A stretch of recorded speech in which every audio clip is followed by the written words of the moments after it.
Good day. Here are today's top stories from the Pna Headlines. The Philippine government continues to exert efforts to locate the 4 Filipinos that went missing following last week's magnitude 7.7 earthquake in Myanmar. The 4 are feared trapped in the Sky Villa condominium in Mandalay City, one of the worst hit areas. According to DFA Office of Migration Affairs Director Catherine Alpay, a team from the Philippine Embassy in Yangon is coordinating with authorities to identify the cadavers being retrieved from the Sky Villa. She, however, expressed hope that they are still alive. Meanwhile, the DFA said the Filipino disaster response contingent is now in Naypyidaw, another badly hit area where they have set up a command center. Foreign Affairs Undersecretary Eduardo Jose de Vega emphasized that Myanmar needed help to respond to the disaster as they lacked the capabilities to act on a massive scale. There are 171 Filipinos in Mandalay, 764 legal Filipino workers across Yangon, and less than 25 in Naypyidaw. In Mandalay, 128 Filipinos were verified safe, 14 were outside Myanmar during the earthquake, and 25 are having welfare checks. De Vega also disclosed that they were set to repatriate about 50 to 60 Filipino trafficking victims when the earthquake happened.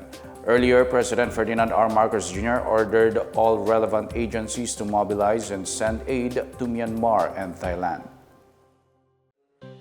Back home, the government is strengthening cooperation with the private sector to enhance disaster preparedness, especially during earthquakes.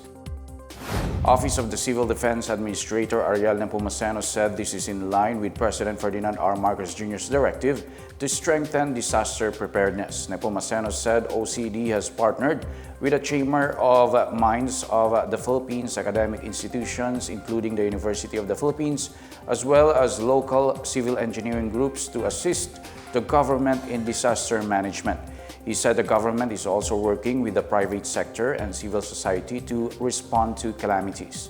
For its part, the Armed Forces of the Philippines stands as the core of the government's disaster response with support from the Philippine National Police, the Philippine Coast Guard, and the Bureau of Fire Protection.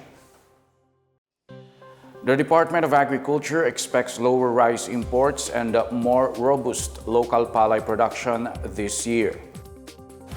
DA spokesperson Assistant Secretary Arnel de Mesa reported a projected rice import of 3.8 to 4 million metric tons, lower than the 4.8 million metric tons in 2024. De Mesa said that for the first quarter of the year, the DA logged a downward trend on the import volume of rice to about 804,000 metric tons from 1.19 million metric tons in the same period last year. He said the monthly average is around 270,000 to 280,000 metric tons compared to 400,000 metric tons last year. De Mesa attributed the drop in rice imports from the strong import volume in 2024, as well as the more positive outlook in the country's local palay production.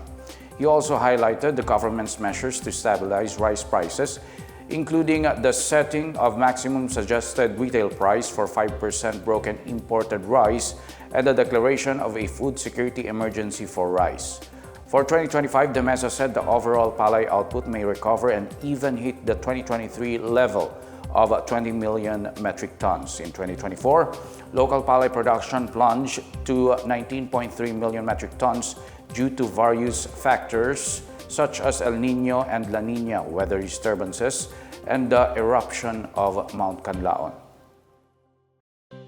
In news overseas, U.S. President Donald Trump is set to impose a 10% baseline tariff on all imports to the United States, plus higher duties on some of the country's biggest trading partners. Trump displayed a poster listing what he called reciprocal tariffs to duties placed on U.S. goods, including 34% on China, 20% on the European Union, 32% on Taiwan, and the baseline of 10% on the United Kingdom.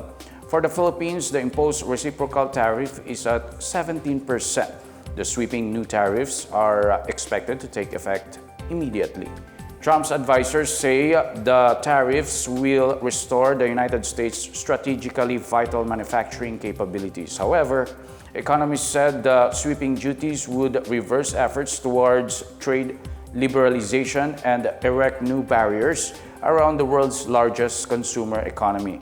They also warned that the tariffs could slow the global economy, raise the risk of recession, and increase living costs in the U.S. Trading partners are also expected to respond with countermeasures that could jack up prices of all products. Trump has already imposed 20% duties on all imports from China and 25% duties on steel and aluminum, and extended them to nearly $150 billion worth of downstream products.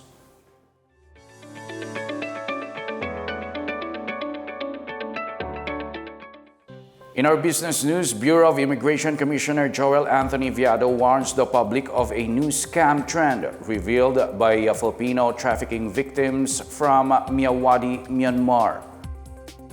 Viado said that scammers targeted Filipinos by making them invest in fraudulent cryptocurrency while promising a high returns with little to no risk. Earlier, the National Bureau of Investigation, or NBI, arrested alias John, who was among the individuals repatriated on March 26. Aside from being a recruiter of the scam hub, alias John was tagged as the developer of the new module Scamming Filipinos. The BI assured that the Interagency Council Against Trafficking is working to protect Filipinos abroad and ensure severe penalties for perpetrators. Meanwhile, the World Bank's Board of Executive Directors has approved a loan of $800 million to support the Philippine government's efforts in advancing clean energy and improving electricity markets and water management.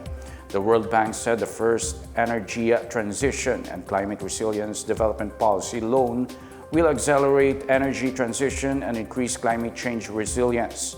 The loan will increase the share of renewable energy in installed generation capacity from 30% in 2023 to 42% by 2027. World Bank Division Director for the Philippines, Malaysia, and Brunei, Zafar Mustafaoglu, said these renewable resources would help the country to lower electricity costs, improve energy security, and reduce pollution. He also said that this will also benefit the country in building a strong economy. And that's the latest and the biggest stories on the Pna Headlines. For more news updates, visit our website, pna.gov.ph, or our Facebook and X account, Philippine News Agency. The Pna Headlines is also streamed via the Serbisyo Facebook page. You may also watch the Pna Headlines through the Philippine News Agency's YouTube account and via the News and Information Bureau website under PNA News. I am Wilnard Baselonia. This is the Pna Headlines, bringing stories that unite the nation.